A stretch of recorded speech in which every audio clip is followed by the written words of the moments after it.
अस्सलामुअलैकुम नाज़रीन, doctor Danish real focus के साथ हाजिर है। पाकिस्तान को आज तक 76 साल में पाकिस्तान को किसी सियासी तंजीम ने, किसी एक्सट्रीमिस्ट ने भी, इवन के दुश्मन इंडिया ने भी, भारत ने भी इतना नुकसान नहीं पहुंचाया जितना 9 मई को इस पीटीआई के दहशतगर्दों ने और उसके एक लीडर जो इस मुल्क के लिए शर और फितना है, जो साबित हो गया। इमरान खान के बारे में जो डॉक्टर इसार अहमद ने कहा, जो हकीम सईद ने कहा, जो इनामुल्लाह नियाज़ी ने कहा, जो क्रिस्टोफर थॉमस ने कहा, जो दुनिया ने कहा कि इमरान खान इस मुल्क के लिए फितना है, फितना। क्या कहता था फ़ौज के बारे में? फिर मैं ये वीडियो आपको दिखा रहा हूँ, ये देखिए फ़ौज के बारे में और पाकिस्तान के बारे में इस शख्स के रिमार्क्स क्या थे। आइए देखिए। मैं आपको राइटिंग में देता हूं कि ये भी तबाह होंगे, फौज सबसे पहले तबाह होगी, पाकिस्तान के 3 हिस्से होंगे। मैं आपको राइटिंग में देता हूं कि ये भी तबाह होंगे, फौज सबसे पहले तबाह होगी, पाकिस्तान के 3 हिस्से होंगे। मैं आपको राइटिंग में देता हूं कि ये भी तबाह होंगे, फौज सबसे पहले तबाह होगी, पाकिस्तान के 3 हिस्से होंगे।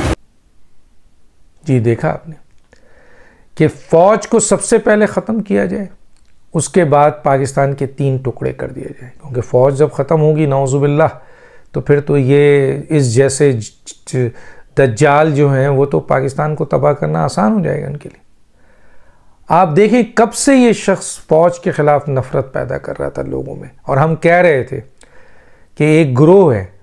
अच्छा देखें, यहाँ पर मैं इस ज़िक्र को कि पाकिस्तान ज़ख्मी हुआ है, पाकिस्तान का खून बहाया गया है, जिना आपके जो कायदे आज़म का हाउस था उसको जलाया गया है, रेडियो पाकिस्तान जलाया गया है, कोर कमांडर मस्जिदें जलाई गई हैं, ईदी की फर्स्ट टाइम पाकिस्तान में उसकी जो वैन है उसको जलाया गया है।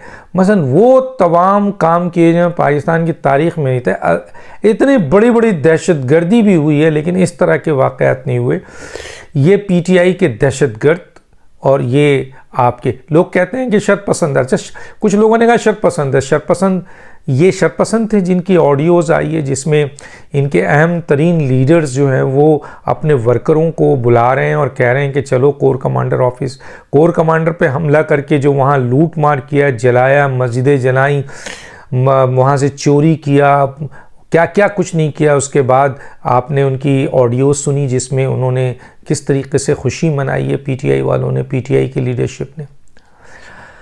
तो ये एक दिन की पैदावार नहीं थी नाज़रीन। ये इमरान खान जो फितना और शर है, अब तो कोई दो राय नहीं है कि ये आदमी फितना है। इसने दीन का भी इस्तेमाल किया है। ऐसी हमें चीज़ आज देखने को मिल रही है नाउज़ुबिल्लाह, जिसमें मेरे नबी करीम सल्लल्लाहु अलैहि वसल्लम की तौहीन कर रहा है, ये जिसमें मेरे अल्लाह की तौहीन कर रहा है, मज़हब की तौहीन कर रहा है। और इसके ये चंद पैरोकार जिनका काम सिर्फ मफाद सिर्फ उठाना है, इसमें ये नहीं देख रहे हैं कि मैं अपने नबी के साथ दुश्मनी कर रहा हूँ, अपने दीन के साथ दुश्मनी कर रहा हूँ। और ऐसे इस नज़म गोई की जा रही है और ऐसे कलमात अदा किए जा रहे हैं, ऐसे मजालिसें हो रही हैं और इमाम मेहंदी, और इस तरह है कि पूरे दीन को इसने बहुत ख़तरनाक गेम खेला है माज़रत के साथ। ये सियासी लीडर नहीं है। बताएं ना कितने सियासी लीडर हैं, कितनी लड़ाई हुई है फ़ौज से, इस्टेब्लिशमेंट से, मार्शल्ला से, इन सियासी जमातों की। क्या कोई इस लेवल तक गया है? कोई इस लेवल तक गया है तो गोया। और सिर्फ देखें, इसे दहशतगर्दी कहते हैं। फ़ौज के जहाँ वो निशान हैदर पे इस शख्स ने जो है वहाँ पे उसको तोड़ा है, उसको जलाया है। 1965 के जो हीरोज़ हैं पाकिस्तान के, उनको जलाए। कौन था ये? कौन चाहेगा? भारत चाहेगा ना, रॉ चाहेगी, इसमें कोई दो राय है। अब आइए, आप टैंक उठा के ले गए, बताएं, और उसके साथ बेइज्जती की जा रही है, ये कौन करेगा? फिर उसके बाद आप जो है ना, उसके बाद जहाज़ आपने, एरोप्लेन, MM आलम का वो जहाज़ आपने, वो सिंबल था पाकिस्तान का, एक वक़ार था, उसको इस PTI के दहशतगर्दों ने जलाया है। तो ये मेरा कहने का मतलब है, ये इमरान खान का आखिरी खेल था। ये इमरान खान ने प्लान किया हुआ था और उनके जहन में शायद ये था, और वो लोगों को यही कहते थे और अपने लोगों के ज़रिए कि इमरान खान रेड लाइन है, हमारी रेड लाइन है, और इमरान खान को किसी ने टच किया तो ये मुल्क नौजुबिल्ला तबाह बर्बाद होगा। चंद हज़ार लोग निकले, चंद हज़ार। ये तो गवर्नमेंट की नाअहली है, माजरत के साथ यहाँ मुझे कहना पड़ेगा, फिर गवर्नमेंट की नाअहली है। हुकूमत और रियासत बहुत मजबूत होती है। अगर इन चंद हज़ार लोगों को हुकूमत ने रोक लिया होता और सख्ती के साथ इनसे निपटा होता हुकूमत ने, तो फिर ये वाक़यात भी नहीं होते, किसी सूरत में नहीं होते। तो इसका मतलब है कि ये हुकूमत बुज़दिल है और ये हुकूमत की नाअहली है। जहाँ दूसरों के ख़िलाफ़ कार्रवाई हो वहाँ इस हुकूमत के ख़िलाफ़ भी कार्रवाई हो। माज़रत के साथ मुझे कहने दीजिए, हुकूमत की ताकत इतनी होती है कि ख़बरदार किसी की ज़रूरत नहीं हो सकती। माजी में अगर कोई थोड़ा बहुत भी सोरिश की गई, अभी आप इमरान खान की देख लें, लाखों का मजमा लेके तहरीक-ए-लब्बैक वाले निकले थे और उनका जो नारा था वो नबी करीम सल्लल्लाहु अलैहि वसल्लम की इज़्ज़त और हुर्मत था। बहुत ज़बरदस्त नारा था। उसके बावजूद हुकूमत और रियासत इतनी ताकत है कि 27 लाशें उन्होंने दी लेकिन आगे नहीं बढ़ने दिया। ये बताने का मतलब सिर्फ इतना है कि हुकूमत और रियासत चाहे तो बहुत कुछ कर सकती है। तो 2000, 3000, 4000 का मजमा था, 1.5 करोड़ की आबादी है। इसका मतलब है पाकिस्तान की एक बहुत बड़ी तादाद आवाम की, उन्होंने इमरान के इस रेड लाइन को, गिरफ्तारी को एक कान से सुना और दूसरे कान से निकाल दिया। ये तो चंद हज़ार बलवाई दहशतगर्द, जिसमें टीटीपी के लोग भी शामिल हैं। मैंने सुना है कि जनाब पेशावर से टीटीपी के लोग लाहौर आए हैं, टीटीपी के लोगों ने केपीके में किया है, रेडियो पाकिस्तान जलाया है, ईदी की एम्बुलेंस जलाई है, ऐसी चीज़ों को जलाया है, स्कूल जलाए हैं, मसाजिद जलाए गए हैं, दफातर जलाए गए हैं, फोर्सेस पे हमला किया गया है। ये कौन करेगा? ये तो भारत करेगा या टीटीपी करेगा? तो उसने किया और ये इनके साथ मिलके किया। और कोई ये कहे कि तो इनके अपने लीडरों ने ये करवाया, सारी ऑडियो आ गई है। तो इमरान खान एक इस मुल्क के लिए एक फितना और शर है, ये साबित हो गया। और इसके ये जो जत्ता है, ये भी एक आखिरी खेल था इमरान का। वो समझ रहे थे कि मुझे अगर गिरफ़्तार किया जाएगा तो पूरा पाकिस्तान सड़कों पे होगा, और यकीनन अगर पूरा पाकिस्तान सड़कों पे होता ये तो बहुत बड़ी बात होती। चंद हज़ार, 25 करोड़ में चंद हज़ार लोग निकले हैं। कराची में थोड़े से लोग निकले, सबसे ज़्यादा पेशावर या केपीके में या लाहौर में लोग निकले, और उनको क्योंकि रेजिस्टेंस नहीं मिली, हुकूमत ने रियासती और हुकूमती ताकत से उनको रोका नहीं, जिसकी बुनियाद पे उनको ये काम करने में आसानी हो गई। अगर हुकूमत ने अपनी पूरी ताकत से रिएक्शन किया होता और खड़े होते तो इनकी ज़रूरत नहीं थी ये 2000-3000 की। तो ये हुकूमत की एक नाअहली है जिसको हर लेवल पर कंडेम करना चाहिए। दूसरी चीज़ ये कि आइए ये देखें, ये है वो शख्स जिसको गिरफ्तार नहीं किया जाता है।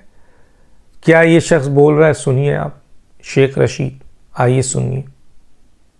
मैंने बहुत अहम वार्निंग के हालात बताए हैं कि लॉन्ग मार्च खूनी हो सकता है।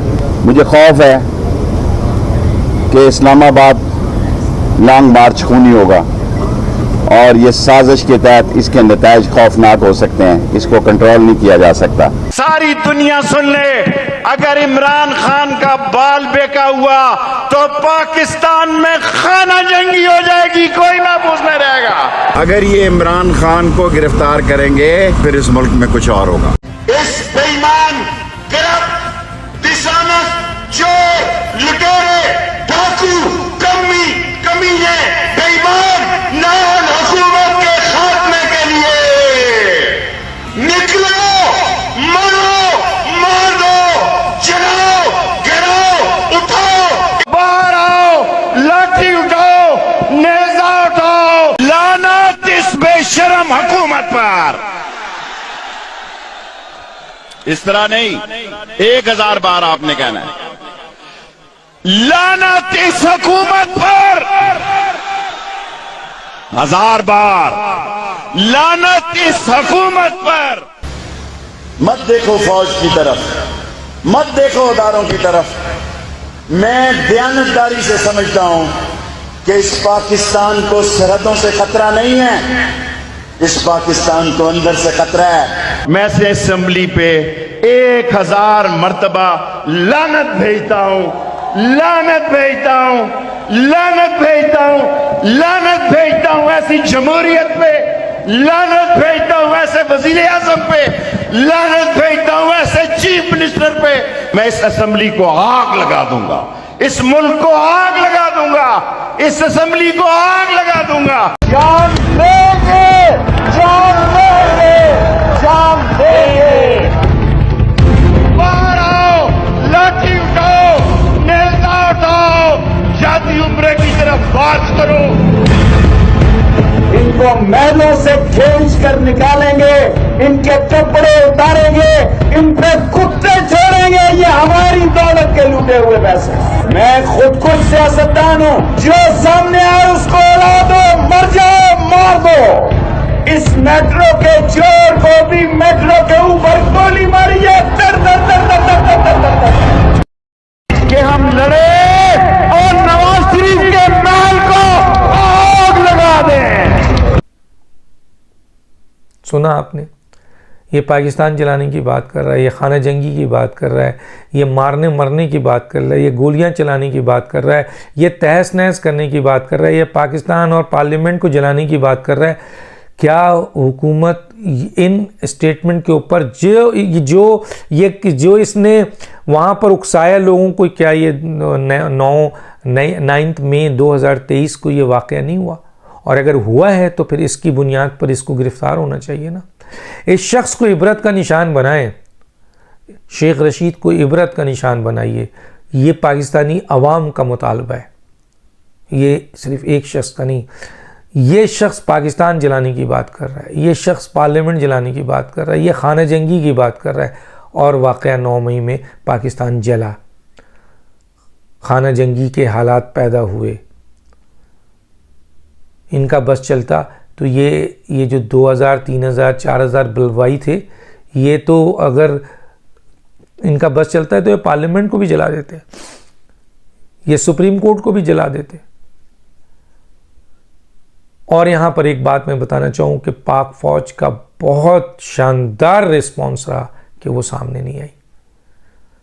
ये फौजी हैं, इनकी ट्रेनिंग पुलिस वाली नहीं है। अगर फौज खड़ी होती ना तो फिर इनकी जुर्रत नहीं थी। और अगर कोई जुर्रत करता, टीटीपी वाले जो मिल के इनको उकसाकर और ये जो ख़वातीन को लाकर आगे, ये फौजी हैं, इनकी ट्रेनिंग है, इन्होंने उड़ा देना था। ये किसी सूरत में नहीं छोड़ते, इनकी ट्रेनिंग है। लेकिन इनको ऑर्डर नहीं था, बल्कि उन्होंने वो जगह रेजिस्टेंस ही नहीं की, वरना फौज के लिए क्या मसला था। अब करें, आओ अब तो ISPR ने कह दिया, आप करके दिखाओ। उस वक्त तो उन्होंने छोड़ा और ये देख लिया गया, पूरी दुनिया ने देख लिया कि ये एक दहशतगर्द तंजीम है। अब सवाल ये पैदा होता है कि ये हुकूमत की तरफ मैं फिर आऊँगा। जब वज़ीर आज़म कह रहा है कि ये दहशतगर्द तंजीम है, जब इनके मिनिस्टर कह रहे हैं कि इमरान खान फितना है, दहशतगर्द है और उसके ये कारकुन दहशतगर्दी की है, और जब इनके अपने लोग भी मान रहे हैं कि जी ये दहशतगर्दी है, तो जो हुकूमत के सारे मिनिस्टर कह रहे हैं ये दहशतगर्दी है, तो फिर दहशतगर्द तंजीम पे तो पाबंदी लगती है ना। पाकिस्तान में भी लगी है, दुनिया में भी लगी है, अमेरिका भी लगाता है, दुनिया लगाता है दहशतगर्द तंजीमों पे। तो हुकूमत के वज़रा ने क्यों मुस्तरद कर दिया वो रिक्वेस्ट के PTI पर पाबंदी लगाई जाए? या फिर हुकूमत ये कहे कि नहीं जी ये दहशतगर्द नहीं है, ये तो PTI वाले हैं, सियासी तंजीम है, इन्होंने जो जलाया है ये सियासी काम है। या तो इतना हौसला करें, हुकूमत ये कहे, खुद वज़ीर आज़म ने अपनी तकरीर में कहा है कि ये दहशतगर्दी हुई है। तो फिर मेरा सवाल है कि अगर दहशतगर्द तंजीम है, आप कह रहे हैं, पूरा दुनिया आप कह रहा है, हर आदमी कह रहा है, हर बाशऊर आदमी कह रहा है, तो फिर इस तंजीम के ऊपर पाबंदी क्यों नहीं? और ऐसी पाबंदी होनी चाहिए कि आम नहीं। पाकिस्तान में जिन भी तंजीमों के ऊपर आपने पाबंदी लगाई वो ऐसी पाबंदी नहीं थी, ऐसी जिस तरह इन्होंने ये हरकत की है, ये तो किसी ने भी नहीं की। कौन सा सियासी जमात है? क्या MQM ने की? क्या ANP ने की? क्या पीपल्स पार्टी ने की? PMLN ने की? या क्या कहते हैं बलूचिस्तान की दीगर सियासी जमातों ने की? क्या अताउल मरी वालों ने की, क्या मैंगल वालों ने की, क्या भुक्ति वालों ने की? किसने की है बताइए, कहाँ हुई है? यकीनन फ़ौज के चंद जनरल्स को पर क्वेश्चन हुए, फ़ौज के बारे में बुरा भला भी सुनने में आया, एहतजाज भी देखने में आया, लेकिन इस तरह तो किसी ने भी हमला नहीं किया। और सिर्फ फ़ौज पे हमला नहीं है, ये पूरे पाकिस्तान पे हमला है। तो अब चंद लोग माफ़िया भी मांग रहे हैं, अब अंडरग्राउंड राब्ते कर रहे हैं कि हमें माफ़ कर दिया जाए, हम तो इसमें शामिल नहीं थे, ये तो दूसरे लोग हैं, हमें इससे अलग किया जाए, हम इसे दहशतगर्दी कहते हैं, हमें माफ़ कर दिया जाए। बड़ी लिस्ट आ गई है। मैं किसी वक्त ये लिस्ट आपको बताऊंगा, कोई मामूली नहीं है। देखें ना, कल आपके असद उमर साहब भी अपने आप को बचा रहे हैं, तो उसके बाद शाह महमूद कुरैशी भी अपने आप को अलग कर रहे हैं, अपने आप को जनाब फवाद चौधरी को देखे सुप्रीम कोर्ट में छुपा हुआ है, बहुत शेर बनता था, बाहर पुलिस है पूरी रात छुपा रहा। आखिर में सिक्योरिटी वालों ने कहा कि भाई खुदा के लिए जाइए, बाहर निकलिए, खुदा के लिए जाइए, बाहर निकलिए। तब जाके बाहर निकला है तो फिर इसकी गिरफ्तारी हुई है, वरना तो इतने डरपोक लोग हैं। और वो जो अब बैठा हुआ ना अंदर, जो शर और फसाद की जड़ है, पाकिस्तान के ख़िलाफ़ साजिश करने वाले का एक फितना और फसाद और फसादी जो इस वक्त गिरफ़्तार है, जिसके ऊपर मज़ीद केसेस हैं। अभी तो उन केसेस के ऊपर इनकी मिसेस को भी हाजिर होना है, जुल्फ़िकार बुखारी को भी हाजिर होना है, और दूसरे लोगों को भी हाजिर होना है, फरागूगी को भी हाजिर होना है। तो ये पाकिस्तान के अब इदारों को, पाकिस्तान की हुकूमत को अब ये सोचना है कि इमरान खान के साथ कितने लोग निकले। इमरान खान रेड लाइन छुओगे तो पता चला पाकिस्तान के परख उड़ जाएंगे। क्या हुआ, चंद जगहों पर आपने हमले किए, और वो भी इसलिए कामयाब हुए कि आपको रेजिस्टेंस नहीं मिली। अगर रेजिस्टेंस मिलती तो आपने घर को भाग रहे होते। माजरत के साथ चंद हज़ार लोग, रेड लाइन है इमरान की, आज पूरी दुनिया ने देख लिया। आज पूरी दुनिया कह रही है कि ये पार्टी और ये इसके सरबरा दहशतगर्द हैं। अब जो इनके हिमायती भी थे वो भी बोलने से कासिर हैं, क्योंकि वो देख रहे हैं कि पाकिस्तान में इनकी पार्टी ने और इन लोगों ने कितनी बड़ी दहशतगर्दी की है, और इसमें इनके लीडर्स इन्वॉल्व हैं। हम कल भी कहते थे, आज भी कहते थे, और बहुत अहम तरीन लोग कहते थे कि अगर इस फितने को, मैं फिर कहता हूँ कि हज़रत अबू बकर सिद्दीक़ रज़ी अल्लाह ताला ने मुसल्लमा कज़्ज़ाब जो कि एक फ़ितना था उसको ख़त्म करने के लिए 1200 असहाब शहीद हुए थे, लेकिन छोड़ा नहीं उसे। अल्लाह का हुक्म है फ़ितने और शर को सबसे पहले ख़त्म किया जाए, उसके बाद दूसरे इंतज़ामी मामलात पे जाए। तो ये शर और फितना साबित हो चुका है। जितने लोग भी इस वक्त पाकिस्तान में मौजूद व्हाट्सएप पे जो लोग अब भी इस मुल्क के ख़िलाफ़ और इमरान की हिमायत में और दहशतगर्द की हिमायतों में और इस एक्ट की हिमायत में बोल रहे हैं, उनको भी गिरफ़्तार किया जाए। जो लोग मुल्क से बाहर हैं उनका तो इंतज़ार किया जाए, लेकिन जो लोग मुख्तलिफ व्हाट्सएप ग्रुप में आज भी बड़ी बड़ी बातें कर रहे हैं और ये शर फैला रहे हैं और फितने को सपोर्ट कर रहे हैं, तो मेरी हुकूमत से गुजारिश है, FIA से गुजारिश है कि उनके नंबर मौजूद हैं और पाकिस्तान में ये मौजूद हैं, इनको भी, ये भी उस नासूर के हिस्से हैं, यकीन मानिए, जो ये सारा फैला रहे हैं। तो इनको भी गिरफ्तार करें और इन सब को इबरत का निशान बनाएं। डॉक्टर दानिश को इजाज़त दीजिए। अल्लाह हाफिज़।